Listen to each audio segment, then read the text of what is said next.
Sir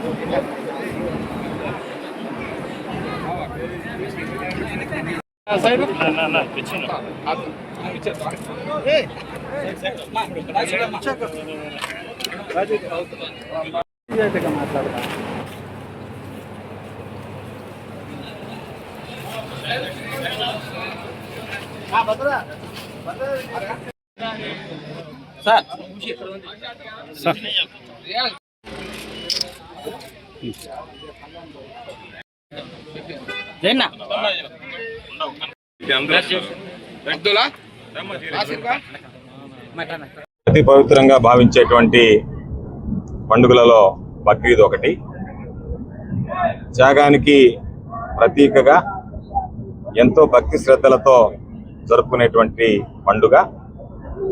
Nellore నగరంలో సోదరులు శాసన మండలి సభ్యులు పర్వతిరెడ్డి చంద్రశేఖర్ రెడ్డి గారి ఆహ్వానం మేరకు ఈరోజు ఈ కార్యక్రమంలో పాల్గొని ప్రత్యేకమైనటువంటి ప్రార్థనలో కూడా పాల్గొనడం జరిగింది. ముస్లిం సోదరులందరితో కలిసి హిందూ ముస్లిం కుటుంబాలు మత సామరస్యం వెల్లివిరిసే విధంగా అత్యంత భక్తి శ్రద్ధలతో ఆనందోత్సవాల మధ్య నెల్లూరు నగరంలో ఈ పండుగ వైఎస్ఆర్సీపీ నాయకులతో కలిసి ఈరోజు ఈద్గా మసీద్ దగ్గర అందరినీ కలవడం కానీ, శుభాకాంక్షలు తెలియజేయడం కానీ, ప్రార్థనలో పాల్గొనడం కానీ చాలా సంతోషంగా ఉంది. మంచిగా అన్ని కార్యక్రమాలకు కూడా నేను వారితో పాటు హాజరు కావడం కూడా జరుగుతుంది. వారిలో ఉన్నటువంటి త్యాగం అంటే ఇందాక కూడా చెప్పడం కూడా జరిగింది. మనకున్న దాంట్లో 10 రూపాయలు మనం పక్కన వాటికి సహాయం చేయాలా, మన ఆప్తులకి సహాయం చేయాలా అనే మంచి మనసుతో వారు చేసేటువంటి అన్ని కార్యక్రమాలు, రంజాన్ దగ్గర నుంచి బక్రీద్ దాకా కూడా అన్ని పండుగల్లో కూడా వారు ఏదో ఒక మంచితనం అన్నది ఆ పండుగల్లో కనిపించే సంప్రదాయం అనేది ఉంటుంది.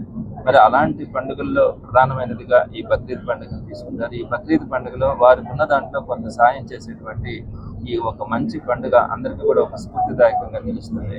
మరి ఆ పండుగ సందర్భంగా వారందరికీ కూడా అల్లా ఆశీస్సులు ఉండాలని, అలానే వైఎస్ఆర్సీపీ మైనారిటీలు అంటే అందరికీ కూడా గుర్తు చెప్పారు. వైఎస్ జగన్మోహన్ రెడ్డి గారు కానీ, వైఎస్ రాజశేఖర రెడ్డి గారు కానీ, వారు మైనారిటీల కోసం చేసినటువంటి అనేకమైనటువంటి పథకాలు కానీ, అనేకమైనటువంటి డెవలప్మెంట్స్ కానీ తీసుకొచ్చినటువంటి ఎవరు కూడా మర్చిపోలేదు. మరి ఈరోజు భారతదేశంలో వారి కోసం నిలబడినటువంటి ప్రధానమైన పార్టీల్లో వైఎస్ఆర్సీపీ ఒకటని చెప్పచ్చు. మరి వారి ఆశీస్సులు, వారి దీవెనలు అంతా కూడా వైఎస్ జగన్మోహన్ రెడ్డి గారి మీద కానీ, అలానే వైఎస్ఆర్సీపీ మీద కానీ ఉండాలని మనస్ఫూర్తిగా ఆశిస్తూ, హజ్కి అవకాశం ఉన్నప్పుడు హజ్ చేయాలా ఫరజ్ దానిపైన.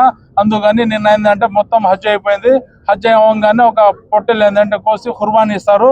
దాంట్లో 3 భాగాలు చేస్తారు. ఒకటి పేదవాళ్ళకి చేయాలా, ఒకటి బంధువులకి ఇవ్వాలా, ఒకటి వాళ్ళు పెట్టుకోవాలా. అటువంటి మంచి ప్రోగ్రామ్ ఇది. ఆ దేవుడు మాకు పాడి చేస్తున్నాను. నమస్తే. స్వామి దేవుని కోసం దేవుని ఆజ్ఞ అనుసరించి త్యాగం ఎంత పెద్ద త్యాగమైనా చేయాలని కుర్బానీ ఇవ్వడానికి ప్రయత్నించడం, విన్న వాళ్ళకైనా కళ్ళల్లో అసూలు వచ్చేంత ఉత్కంఠభరితమైన ఇటువంటి చరిత్ర గల ఈ బక్రీద్ పండుగకి మన త్యాగానికి నిరతిగా మనం అందరూ పాటించాలా. హిందూ ముస్లింలు అందరూ ఏంటంటే సమాజంలో అందరినీ ఏంటంటే మనతో పాటు తీసుకెళ్ళి వాళ్ళ కష్ట సుఖాల్లో కూడా పాలు పంచుకునే విధంగా ఉండే బక్రీద్ని మనందరం తెలుపుకోవాలని సందేశం ఇచ్చే బక్రీద్ పండుగకి వచ్చిన నాయకులకి అందరికీ శుభాకాంక్షలు తెలియజేస్తుంది. అలానే యావత్ ముస్లిం ప్రపంచానికి అందరికీ కూడా బక్రీద్ శుభాకాంక్షలు. మరి ఈరోజు త్యాగానికి ప్రతిరూపంగా జరుపుకున్నటువంటి ఈ బక్రీద్ పండుగ సందర్భంగా ఈరోజు పెద్దలు కాకాని గోవర్ధన్ రెడ్డి గారు మరియు ముస్లిం మైనారిటీ